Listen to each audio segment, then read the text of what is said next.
situation normal then. Here we are in glorious Studio 1. Rains 1 minute, sun comes out the next, but it's quite windy as well, so I'm quite happy to be in here, in the warm and the dry. But goodness me, it's June for goodness sake, crikey. Anyway, if you switched on just to see the Cornwall bike ride, jump forward 15 minutes. The rest of us are going to go through our bits and pieces. And before we get to matters arising on our 2 films from this week, fortnight, close, a roundup of family news, so a different format this week. Right, so you might remember Marilyn, the older sister, saw the Highley film, Severn Valley Railway, and wanted to have a ride on it. But of course there were lots of caveats involved, lots of ducks to get in a row before she could commit to doing it. We received this. "I did it, Ron," she says. "Well done you, Marilyn." She's making us look silly, and she's Marilyn's out doing all this stuff. We're cowering here because there's a drop of rain. Oh dear. She said she made it to the wonderful Severn Valley Railway. "I woke up at 5. It was a lovely day, and I was out of the house just after 7:30, much to the surprise of Maisie the cat." Poor old cat. She arrived at Kidderminster to see a steam train at the platform, because Kidderminster and the Severn Valley are very close. They could actually share the car park, so it was brilliant access to get to it. But she could see a steam train on the platform. She was praying it wouldn't leave before she managed to get on. But she found out she was on the 10 o'clock train due to a damaged fish plate. So they'd held the train up because they had a damaged fish plate. Brilliant. She's able to get on there. Otherwise she was rostered to go diesel all the way there and diesel all the way back. Anyway, she says, "So thank you, fish plate. Enough of a delay at Bridgenorth to get a cup of soup and a roll in the cafe there. A lovely day out, but got home absolutely shattered and slept till bedtime." They're so welcoming and helpful everywhere on that railway, she says. "I can't recommend it enough." Oh, brilliant. Well done, Marlin. And you made it. I'm glad you had a lovely day out. It was magic. Michael then. You might remember Michael's dog passed away, and one of the cats gave birth to 3 kittens, so they replaced one with t'other. It says, "Mother and 3 kittens are all doing well. The kittens are weighing in at 500 grams each. They are just 3.5 weeks old. I think Mags," that's the wife, "will be keeping them to add to her ever-growing cat family.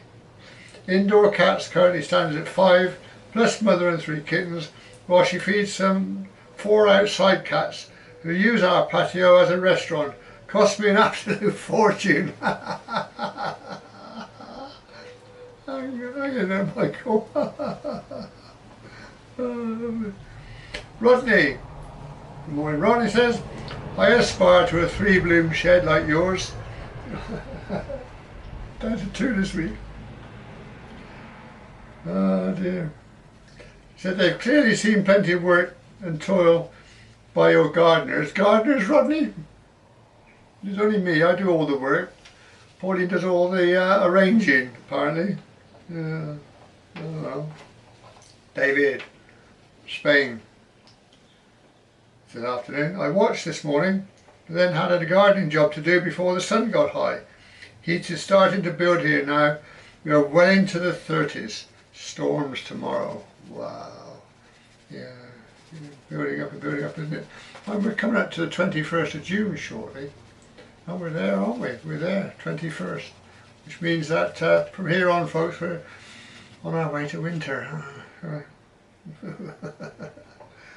All right, Simon, the hairy golfer. "Good evening," he says. Quite had a short day. We've had a good morning, good afternoon and good evening. That was a very short day. "I hear mention of Brunel," he says. Well, Isambard Kingdom Brunel and I share a birthday. Different years, of course. Are you sure? "I'm certain that people will have heard of the box tunnel and the way the sun is alleged to shine down the length of the tunnel on our birthday." And in fact it does. It does. Whether that was by chance or by design, who knows? Yeah, now well, your claim to fame then, Simon. Right, now, off to matters arising then. And the first film was the one on Padstow, the Padstow Squall, Padstow Storm, whatever. And Ron from Abandoned Railways says it was very interesting to watch the storm developing. James Weeks, it's beautiful. Many would have been taking cover inside, and you were out experiencing the weather and taking some wonderful video.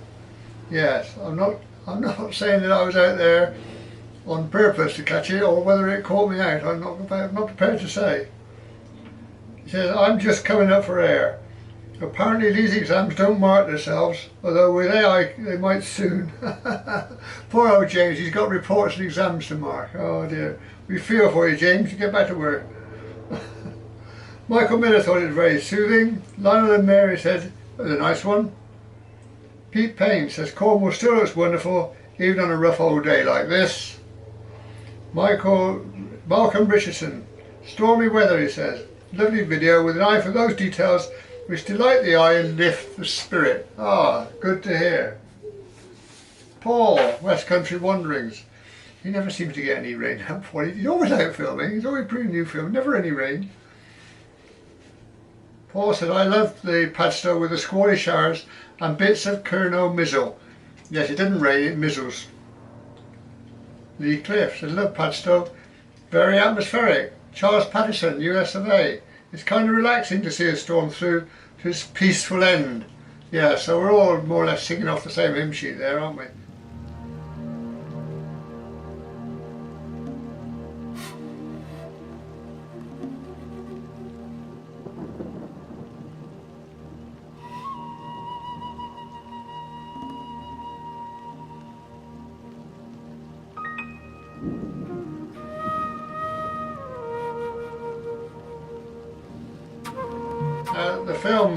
Next film was Highley Station on the Severn Valley Railway. And Donny says, I can find plenty to see and do here all day, like looking at all the artefacts, walks through the woods and down by the river. I find it difficult to imagine what a hive of industrial activity this place was in the past, with its noise and commotion when the coal mining was taking place. Yes, it looks quite peaceful now, which appears to us, but of course back in the day there would have been lots going on there, wouldn't there? All sorts of things rattling around. Yeah. Ah, Rob Ridgway. Rob's adding to the story here. He says, a lovely look around Highley Station. You mentioned the flower bed with the curved rails. This was the base of the original footbridge, which unfortunately had to be demolished many years ago due to its unsafe condition. Well, I'm blowed. Yeah, thanks for that, Rob. Jim Nichols said, lots of memories from my days of going to school on steam trains in the 1950s. He says, I see the platform tickets are still 1 penny. I like the sign, he says, you may telephone from here, and the notice on the phone saying, out of use. So that would have been typical of British Railways back in the day. Malcolm Richardson says, delightful views of Highley Station, with an eye for those details which help to convey something of the atmosphere of the line in its heyday. Although it would then have been a lot noisier with animal livestock and the rattle of milk churns. Ah, lovely. Marilyn, so nice to see you walk all around Highley Station.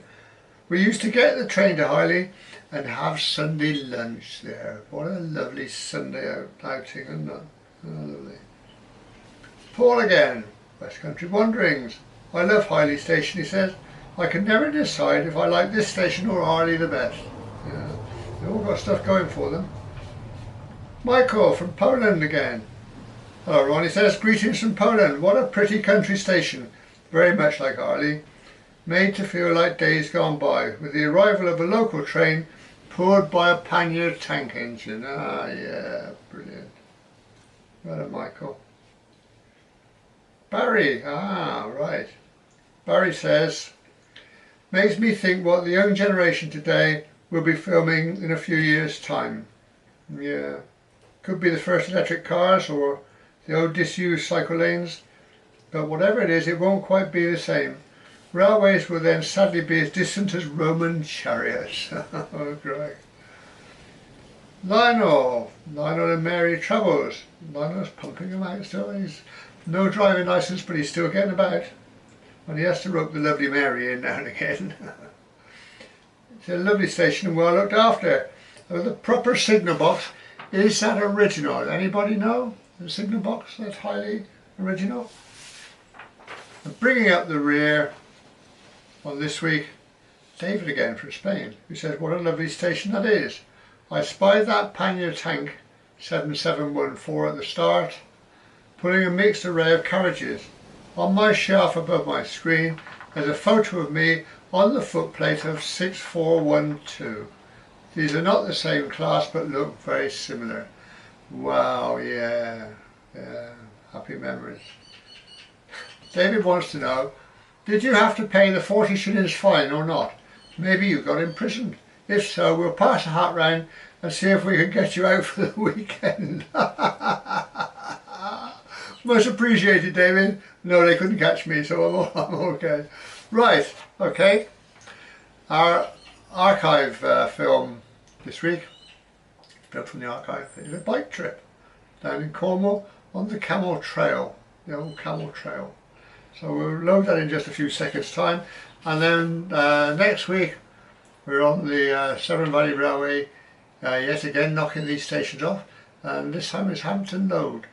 Now that was somebody's favourite going back a little while. I forgot who it was now, but anyway, somebody's favourite. So we'll have a look around Hampton Load. I should be there on next Friday. Please don't be late. See you there. Oh yes, don't forget your cycle clips.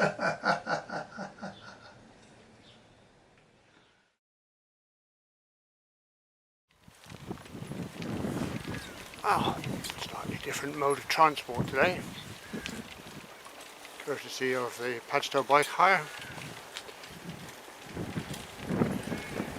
Morning! Hi. And today we're on the Camel Trail, which is the old railway route between Padstow and London, I suppose. We're not going that far, just going to see what we can see. Not too bad.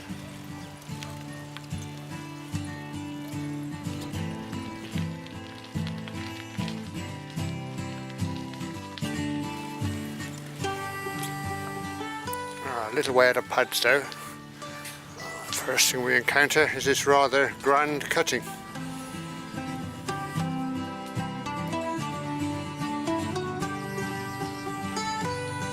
Showing the signs of its age, crumbling here and there.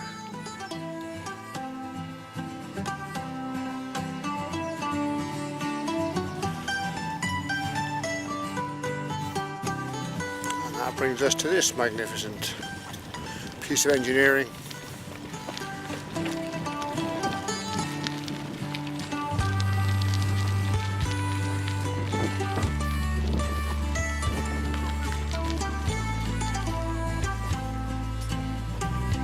Morning.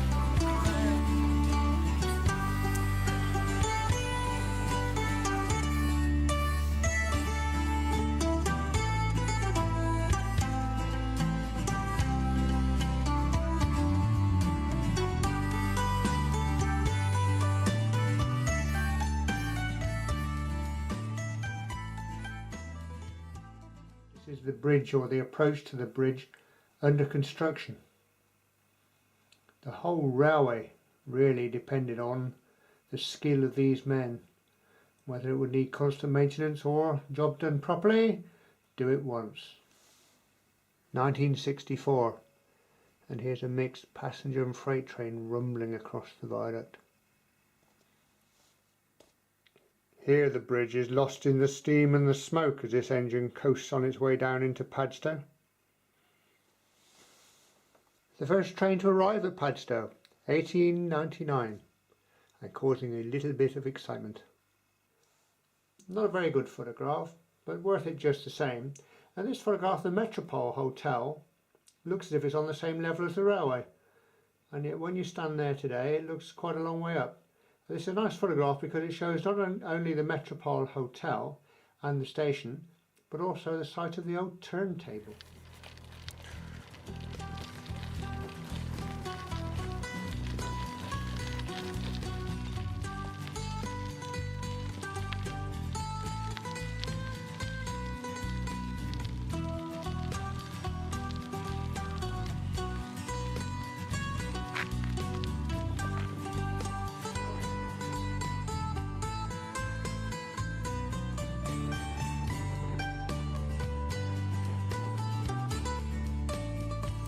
I don't know what these strange structures are on the water's edge, but it might be something to do with Pauline's seaweed smugglers.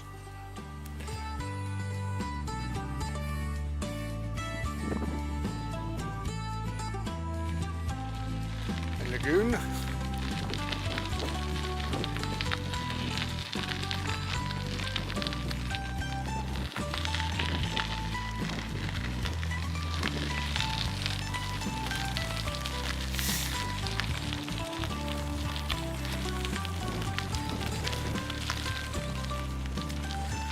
In the Cotswolds we call these accommodation bridges.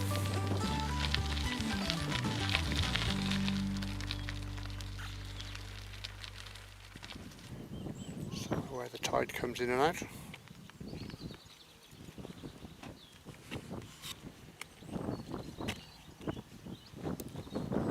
Here you can see how the railway follows the contour of the river. All around there.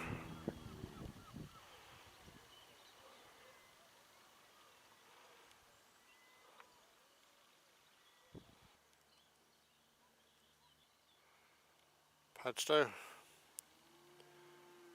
Wade Bridge,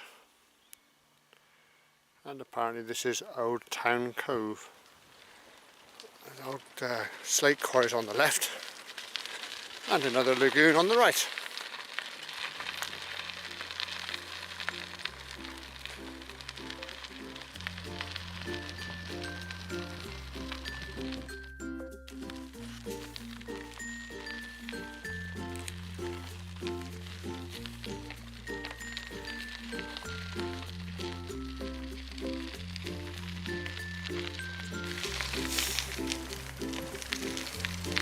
Into a bit of an alien landscape where they used to transship the slate.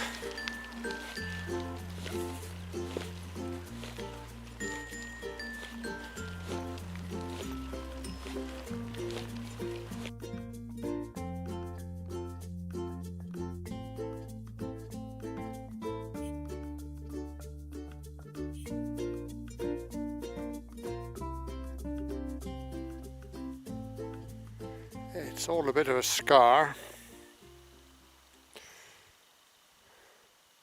and it doesn't just end here, it stretches on up the hill. Well, there just in the river is the loading platform, so you could really call it a dock. And this is alongside the harbour wall. Harbour looking north and looking south.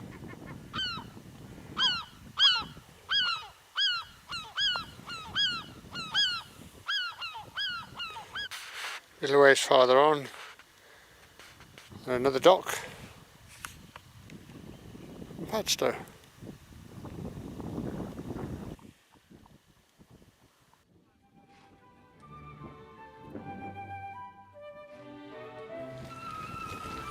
And then amongst the primroses, it actually takes a right turn here. It's a bit rare, first right turn we've had in 3 miles, I think. Well, actually half of one.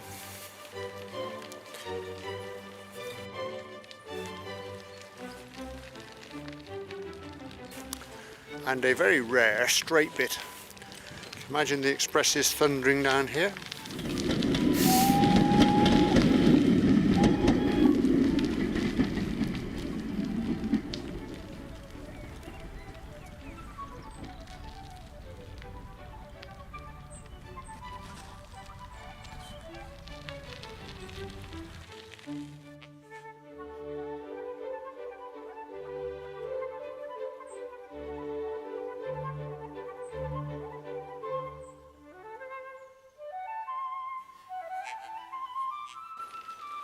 I have to say that's a bit rare here. The bridge.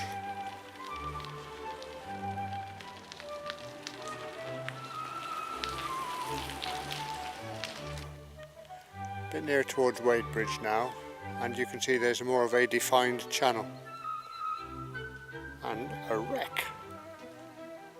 Wow. Schooner. Wonder what the story is behind that. And another straight piece, but a mile out of Wadebridge, I reckon.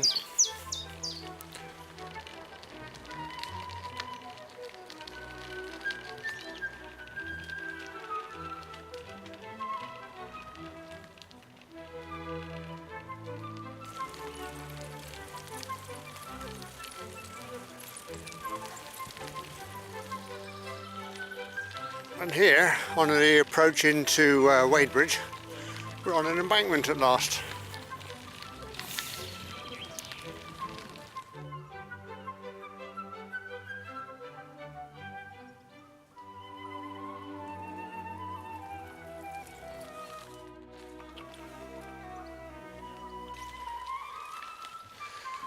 And then a cutting.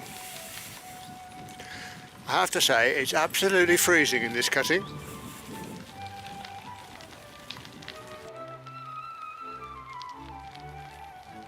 There we are, the good old flyover.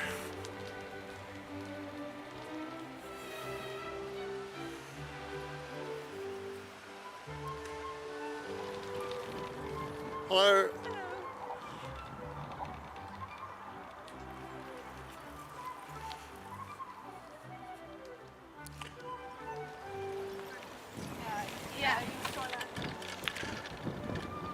And the final run into Wadebridge.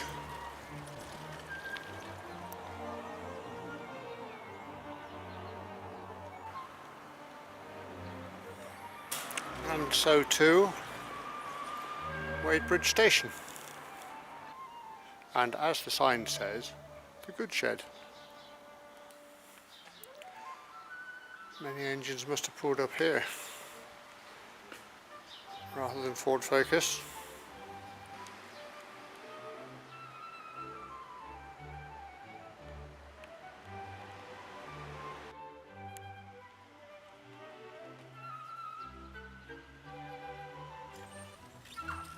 And this is now the track bed through Wadebridge.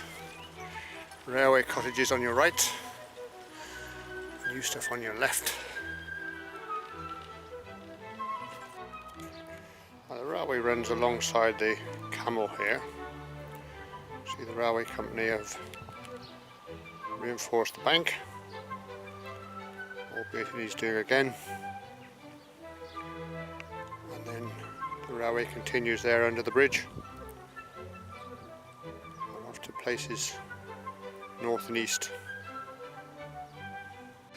And then this is just to the north of Wadebridge, and you've got a nice bank on the right and the River Camel estuary on your left.